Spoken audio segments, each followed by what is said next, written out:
No sound.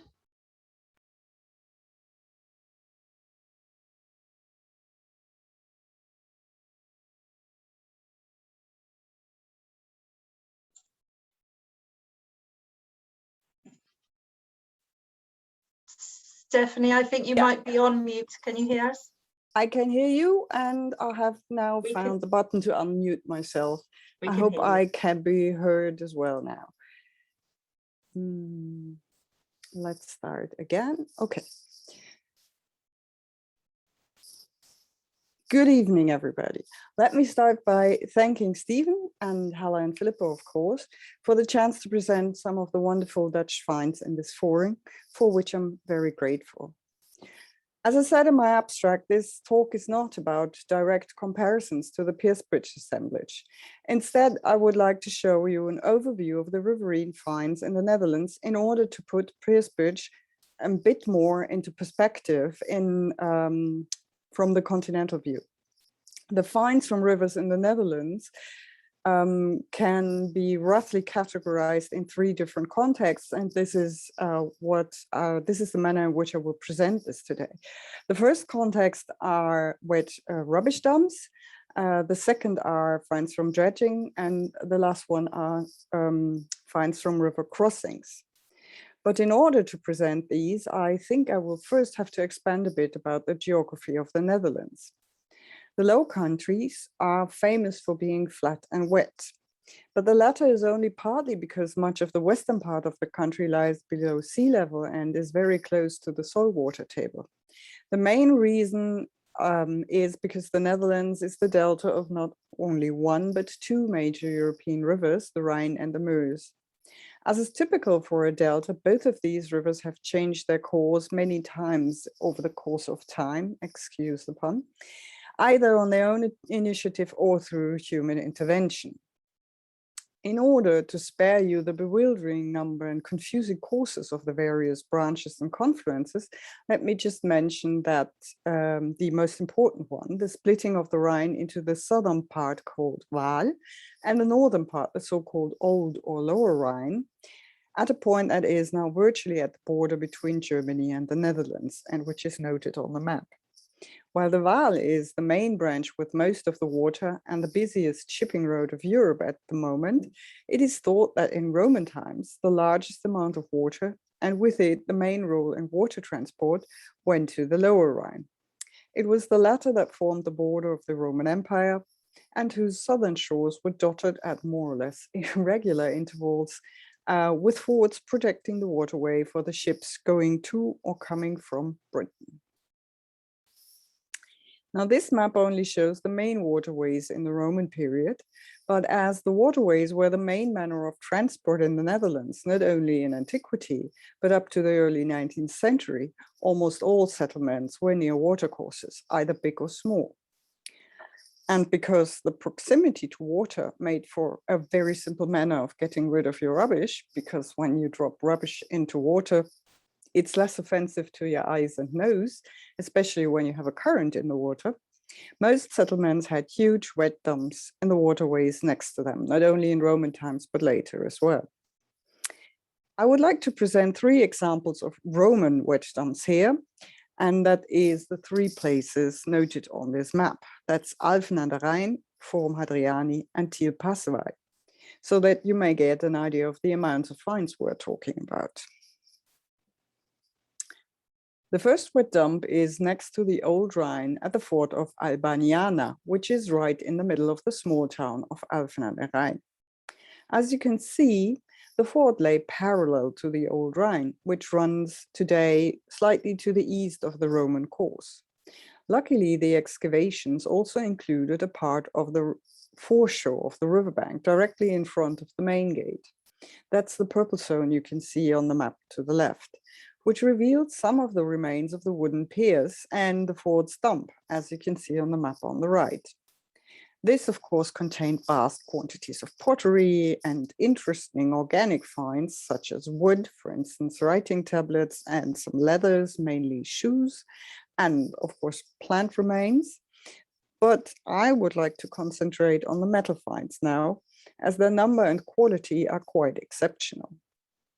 As the small selection demonstrates, the finds include a number of extremely well-preserved metal objects, some of them without any patina at all and with all the components still moving, exactly as when they were thrown into the river. That's what anaerobic conservation does for you.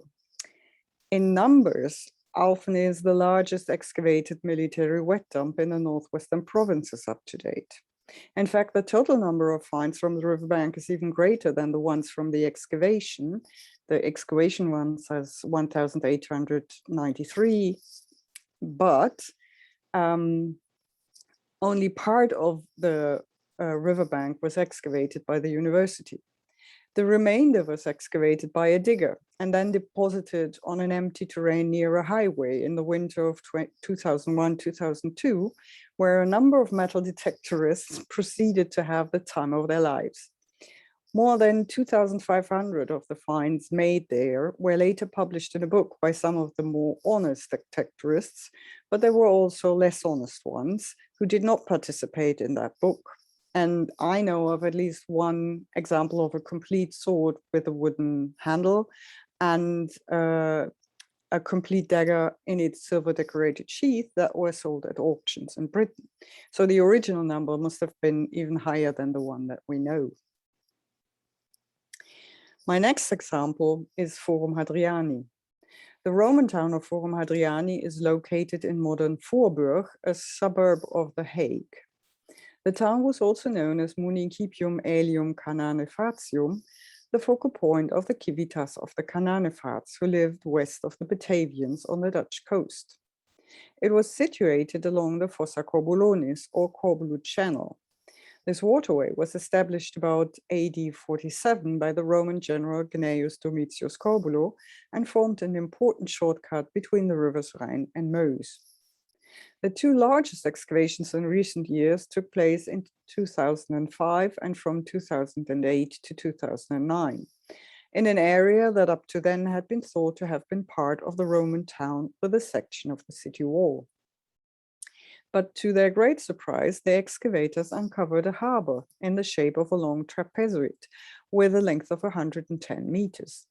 It lies at right angles to the Fossa Corbulonis, which runs the same course as the modern channel de Vliet today does. The harbor was found with parts of the quays and embankments on all three sides still in situ. The wood was well enough preserved, as you can see, to allow dendrochronology dating a part of the embankments to around AD 160, with a rebuilding phase in AD 210 after a part of them had collapsed. The excavation of this remarkable feature delivered a bounty of finds, as you can see in the table. The harbor basin had been extensively used as a dumping site, and because it had silted up in the later Roman period and been covered with earth later on, the contents had been waterlogged since Roman times, and the finds discovered here were exceptionally well preserved, even by Dutch standards. Numbering among them not only the usual metal finds, woods and leather, but also fish bones and wicker stakes, hazelnuts, and a pottery inkwell with a cork stopper intact, which was still filled with the remains of ink. But let's get on to the next example. This is Til Passavi, which in the Roman area was a cluster of two truly small rural settlements with a cemetery between them. The settlements consisted of no more than 3 farms each at the same time, with large houses built in the pre-Roman tradition of byre dwellings.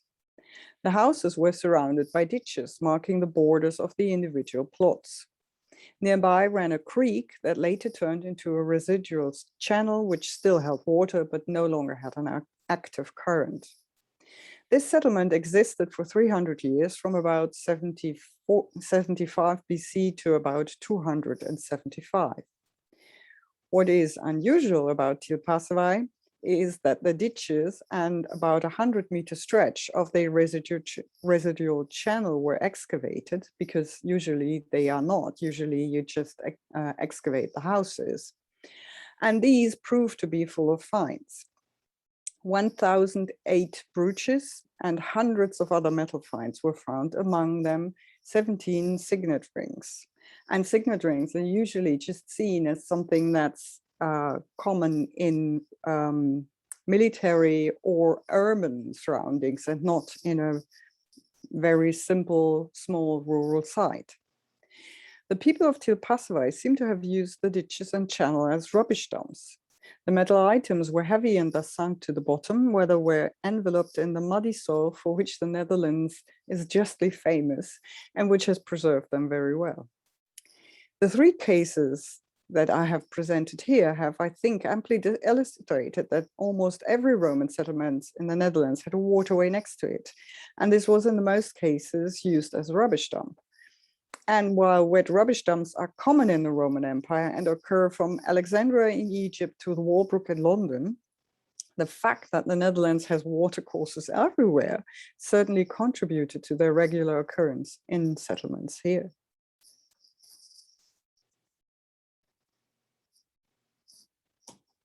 Oh, mine is freezing as well.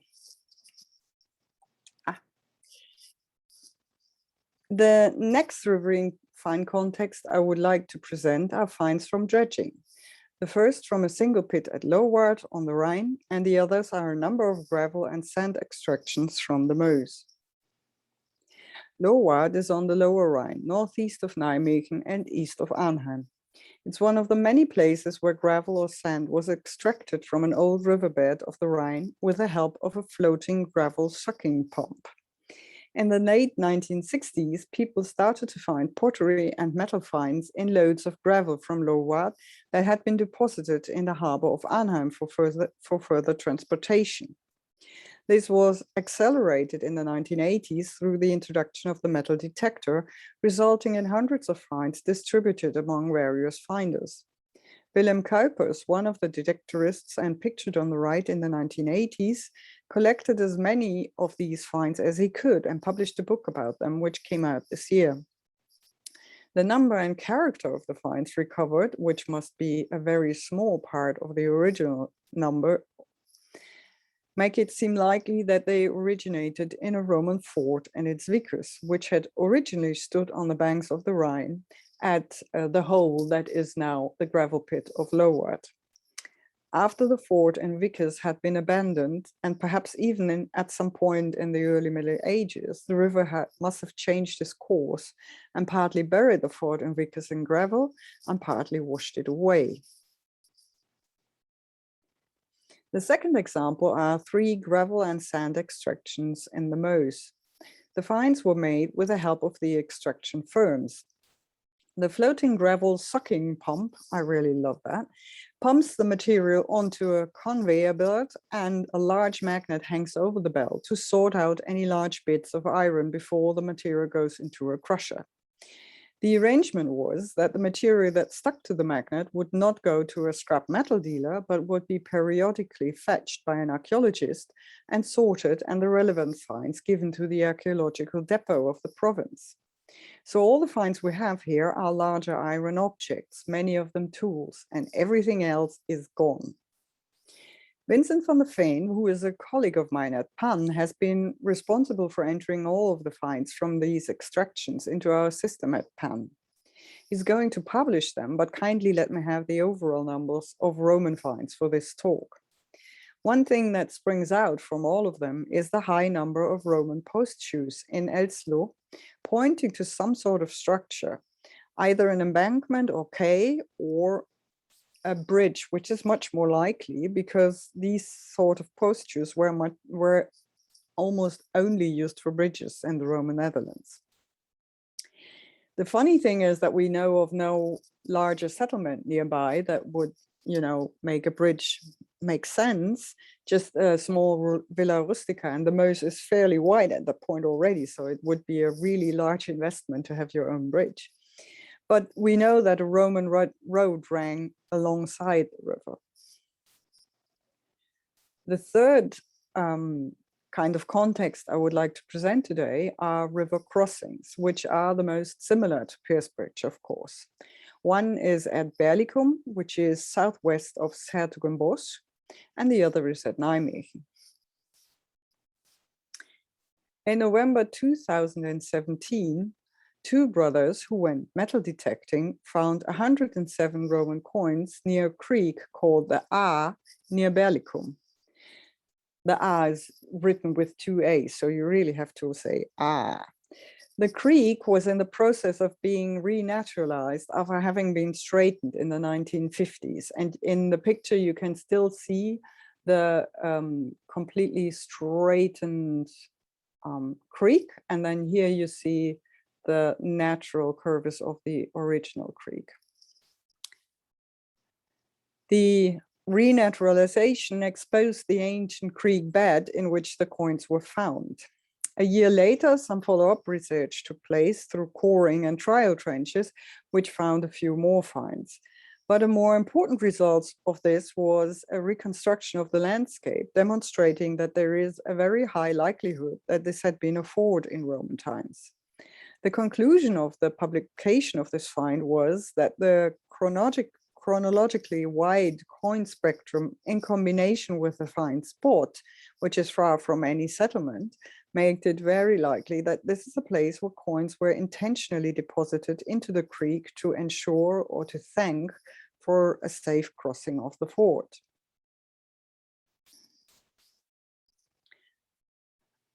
Another famous river crossing was at Nijmegen.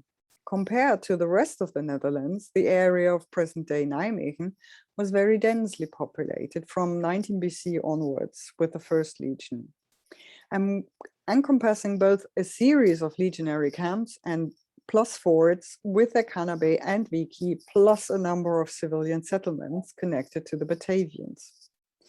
Knowing this, it's not surprising that the Waal near Nijmegen is a famously rich spot for Roman metal finds. Among them is a lot of military equipment, and among the military equipment, it's the helmets that form a particularly large group, as you can see on the table. In addition to military equipment, which I have to own up is somewhat overrepresented in this slide, quite a large number of vessels were also found, and coins and other things. This composition of the majority of the metal find assemblage being either vessels or items of military equipment is similar to the finds in the Rhine near Mainz in Germany, where it is the other way around. That is, there are more vessels than there are militaria.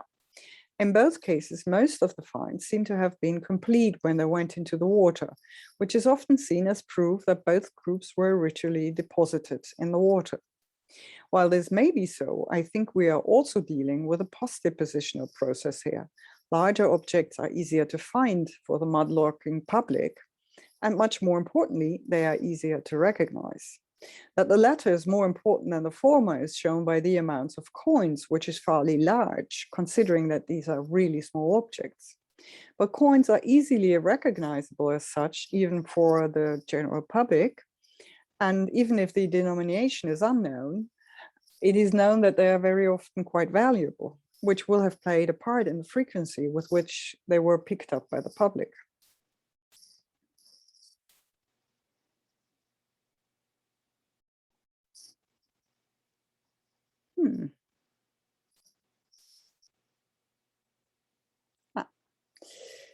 Most of the finds were discovered in the 19th and 20th century and are now at the Rijksmuseum for Oudheiden in Leiden. They have been bought in from finders, and the find spot Waal near Nijmegen seems to have been the only registered find location. This is again rather typical for river crossings at cities with a well-known Roman past. Again, another example is Mainz in Germany, where most of the finds were also discovered in the same period and are only described as having been found in the Rhine near Mainz. And this is not really a find location, but rather a find region, because it encompasses both sides of the riverbank for a distance of about 14 kilometers. And I think something similar may have been at play here in Nijmegen. This slide shows the 5 military equipment finds with a slightly more precise find spot. 2 were found near the train bridge on the western side of Nijmegen, 2 more to the west of that, near what used to be Ulpia Noviomagus, and another 2 near the main bridge or car bridge on the eastern side of Nijmegen. The picture is similar for the vessels. So the numbers of finds with a reasonably well-defined find location is very, very small. And for some, we cannot even be sure that they were found in Nijmegen at all. When discussing finds from rivers, you always have to take into account the possibility of changes of the course of the river. The recent infrastructural project Room for the River created a new side channel for the River Waal opposite of Nijmegen in order to be able to collect the additional water during floods. In the course of this project, the old river courses were archaeologically and geologically researched, which greatly changed our ideas of the course of the River Waal in Nijmegen. It seems that the river met the Ice Age end moraine on which Nijmegen partly lies, on the side where the legionary camp of the Augustan and Flavian periods were. It is presumed that there was a harbor at that site, and with it probably a wet rubbish dump and possibly a river crossing. That is here. During the Roman period, the river seems to have moved its course, and the former harbor was cut off from the river and perhaps moved northwards. That's in this direction. Ulpia Noviomagus, which seems to have become a municipium after the legion left in 102 or 104 AD, also had a harbor, and it seems almost certain that it also had a wet rubbish dump. And the finds of several iron post shoes near the train bridge, that's the pink line, may indicate the existence of a wooden or even a stone bridge at Nijmegen. However, the yellow line across Ulpia Noviomagus marks the modern banks of the Waal. Everything north of that was washed away by the Waal in the post-Roman period. Parts of Ulpia Noviomagus with its harbor, as well as the possible rubbish dump there, and possibly also some of the graves from the cemeteries around the town. The various and relatively rapid movements of the course of the river thus may have also greatly contributed to the objects in the Waal, as it must have moved quite a lot of material in the various settlements, from the various settlements of Nijmegen. With this short overview of some of the high points of Roman riverine finds of the Netherlands, I hope to have shown you that rivers, especially near settlements, can be a real treasure trove of finds worthy of being excavated for the many things these finds reveal about the inhabitants of the nearby settlement. And it does not have to be punishingly expensive. An excavation where I was privileged to analyze the metal and glass finds, but which isn't published yet, is from Sittard in the southern part of the Netherlands. That's around here. And they used the very simple method of having a digger fill several big bags with the contents of the ancient river bedding. And that was later sieved by amateurs, by people who wanted to help. Every Wednesday they would meet, and it would be a high point of their week, because when you're sieving, it's something you can do inside, it's dry. You can chat doing it, and you always find something though. So that was, they really loved doing that. And so that made it a fairly cheap manner of being able to recover all of the finds from there. And we have really very small glass splinters in this assemblage. So it really helps. But of course, this also was, for me, a really great chance to brag about my adopted home country. Because while Britain may have Windelande and the Walbrook, which are very impressive indeed, as is Piersbridge, the Netherlands has a whole landscape of wet earth with lots of watercourses, and the enormous amounts and near perfect preservation of the finds, be they metal or organic, which are produced by this situation and which should be better known, in my personal opinion. Thank you for your attention.